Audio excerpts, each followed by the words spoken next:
Hi గారు స్వతంతో పాటు దాము బాలాజీ గారు సీనియర్ జర్నలిస్ట్ ఉన్నారు. వాటితో ఒకసారి మాట్లాడదాం. సార్ నమస్కారం sir. Sir pastor Ajay arrest అయ్యాడు కదా, ఇప్పుడు అరెస్ట్కి సంబంధించి ఒక న్యూస్ బయటకు వచ్చింది సార్. అంటే పోలీసులు ఇతన్ని రక్షించడానికే అరెస్ట్ చేశారు. అంటే శ్రీరామనవమి రోజున ఇతను శ్రీరాముని గురించి ఎన్నో అనుచిత వ్యాఖ్యలు చేశారు కదా, ఈ రోజున మరి హిందువులు ఇతని మీద దాడి చేసే అవకాశం ఉందన్న ఒక దాంతో పోలీసులు అరెస్ట్ చేశారు అని చెప్పేసి కూడా వార్త వచ్చింది సార్. మరి వార్తల్లో నిజముందా, యాంగిల్ కనిపిస్తుందా సార్? మనకిప్పుడు వస్తున్న నమ్మకమైన సోర్సెస్ నుంచి వస్తున్న వార్త ఏమంటే అజయ్ని కిడ్నాప్ కాదు, అది పోలీసులే తీసుకెళ్లారు అనేది అయితే కన్ఫామ్ అయింది. అయితే పోలీసులు అతన్ని ఎందుకు తీసుకెళ్లారు అనే దగ్గర ఇప్పటివరకు కన్ఫ్యూజన్ ఉంది. ఎందుకంటే ఇతని మీద ఇప్పటివరకు నాకు తెలిసి 2 ఎఫ్ఐఆర్ నమోదైనాయి. ఒకటి Tukaram gate, 2 Uppal police station. Uppal police స్టేషన్లో రవీందర్ రెడ్డి, కట్టెగుమ్మల రవీందర్ రెడ్డి అనే ఆయన ఇచ్చాడు. ఆయన ఎవరంటే హైందవ సంఘాల ఐక్యవేదిక హిందూ జాయింట్ యాక్షన్ కమిటీ, హెచ్జాక్ అంటారు, దాని అధ్యక్షుడు. ఆయన కంప్లైంట్ ఇచ్చాడు. ఆయన ఏం కంప్లైంట్ ఇచ్చాడంటే ఇతను సిగ్నేచర్ స్టూడియోస్ అనే ఒక ఛానల్లో హిందువులను అవమానిస్తూ వీడియోలు చేశాడు. ముఖ్యంగా నాకు ఆరాధ్య దేవుడైన శ్రీరామచంద్రుడిని కించపరుస్తూ వీడియోలు చేశారు. అందువల్ల ఇతని మీద ఆ ఛానల్ మీద మీరు బిఎన్ఎస్ చట్టం 298, 299, 300 కింద చర్యలు తీసుకోగలరని ఆయన ఇచ్చాడు. దాంతో వీళ్ళు ఎఫ్ఐఆర్ నమోదు చేశారు. ఎఫ్ఐఆర్లో మాడిశెట్టి ఎర్రప్ప, ఈయన అసలు పేరు, అలియాస్ అజయ్ బాబు, వీళ్ళ నాన్న సన్నాఫ్ కోటయ్య, సరోజనపురం, దమ్మున్నపేట, భద్రాద్రి కొత్తగూడెం జిల్లా, దమ్మున్నపేట మండలం. ఈ డీటెయిల్స్ అంతా కూడా ఎఫ్ఐఆర్లో ఉన్నాయి. ఎఫ్ఐఆర్లో ఈయన మీద 2 సెక్షన్లు పెట్టారు. 299 బిఎన్ఎస్ అంటే ఇతర మతాలని అవమానిస్తూ వీడియోలు పెట్టడం కానీ, డెలిబరేట్గా ఇతర మతాలని కించపరచడం అనే యాంగిల్లో ఈయన మీద పెట్టారు. ఇది కాగ్నిజబుల్ అండ్ నాన్ బెయిలబుల్. దీని కింద 3 ఏళ్ళ వరకు జైలు శిక్ష పడే అవకాశం ఉంది, ఫైన్ కూడా వేసే అవకాశం ఉంది. దాంతోపాటు IT act, information technology act 2000లో వచ్చింది. 2008లో అమెండ్మెంట్ జరిగింది. దాని ప్రకారం ఇతని మీద సెక్షన్ 66 అంటే సోషల్ మీడియా దుర్వినియోగం అనే యాంగిల్ కింద ఇతని మీద పెట్టారు. ఈ నేపథ్యంలో ఇతన్ని నిన్న అర్ధరాత్రి తీసుకెళ్లారు.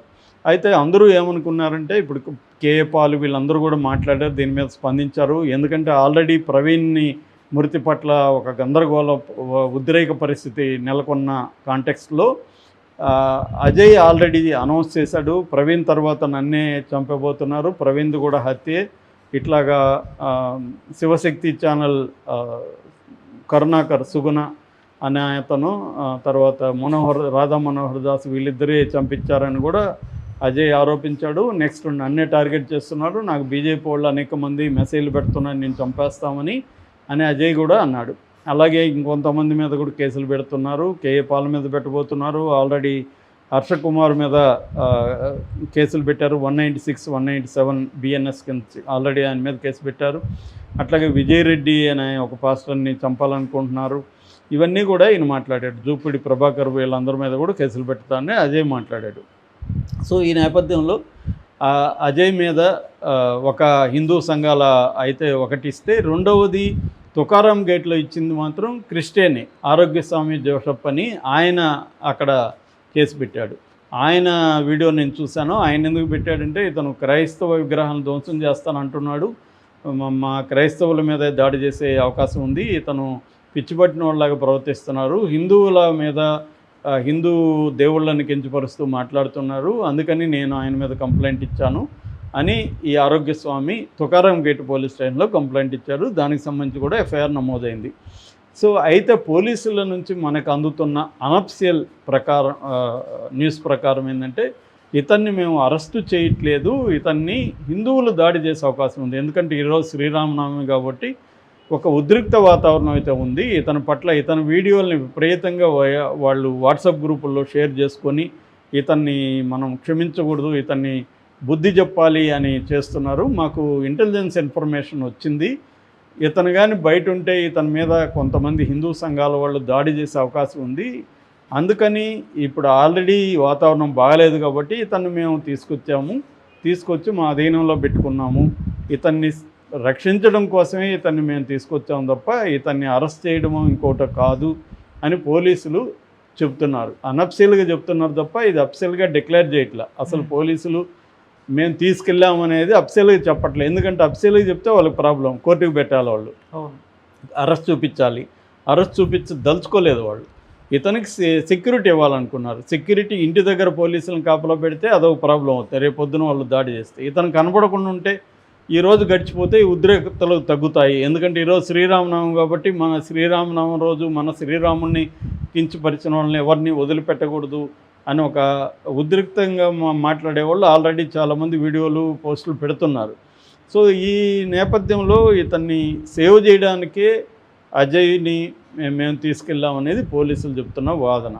సో దీన్ని బట్టి మనకు అర్థమవుతుంది ఏంటంటే హిందూ సంఘాలు కావచ్చు, కొంతమంది హిందూ దాన్ని ఏమంటారు వాళ్ళని హిందుత్వవాదులు కావచ్చు, వాళ్ళు అజయ్ మీద కోపంతో ఈ పని చేయడానికి అజయ్ మీద దాడి చేయడానికి సన్నద్ధం అవుతున్నారు. ఈ వార్త పోలీసులకు తెలియడం వల్ల పోలీసులు ముందస్తుగా అజయ్ని కాపాడడం కోసం అజయ్ని వాళ్ళు తీసుకెళ్లారు. ఇది మనకిప్పుడు అందుతున్న సమాచారం.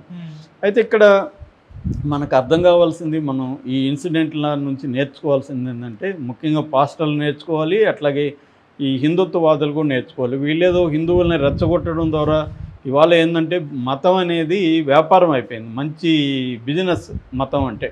చాలామంది మతం ఎందుకు ఉపయోగించుకుంటారంటే డబ్బులు సంపాదించడానికి ఉపయోగించుకుంటారు. దానివల్లే వీళ్ళు మత పట్ల వీళ్ళకేదో తీవ్రమైన ప్రేమ ఉన్నప్పుడు, నిజానికి మతం అనేది పర్సనల్ లెవెల్లో ఉండాలి. ఎవరి ఇళ్లలో వాళ్ళు పూజలు చేసుకొని ఎవరి గుళ్ళకో మసీదులకో చర్చిలకో వెళ్ళడం అనేది వాళ్ళ పర్సనల్. ఇది కొన్ని శతాబ్దాల నుంచి ఇండియాలో వస్తూ ఉంది.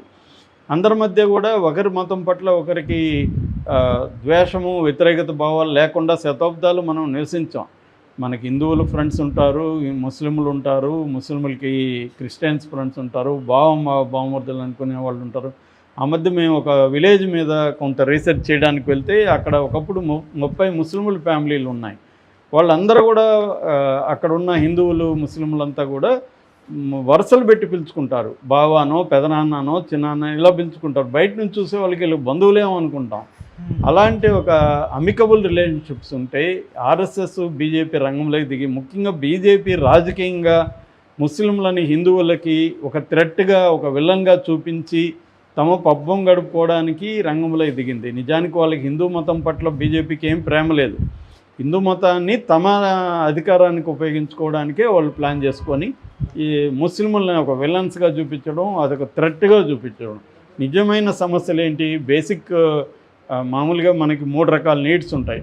Living needs, livelihood needs, life style needs. Living needs అంటే కూడుగుడు గుడ్డ. లైవ్లీహుడ్ నీడ్స్ అంటే తెలిసిందే, ఈ కూడుగుడు గుడ్డ కోసం, సంపాదన కోసం మనకి ఏదో లైవ్లీహుడ్డో జాబో కావాలి. ఇవి కదా ప్రొవైడ్ చేయాలి. ఇవి చేయడం మానేసి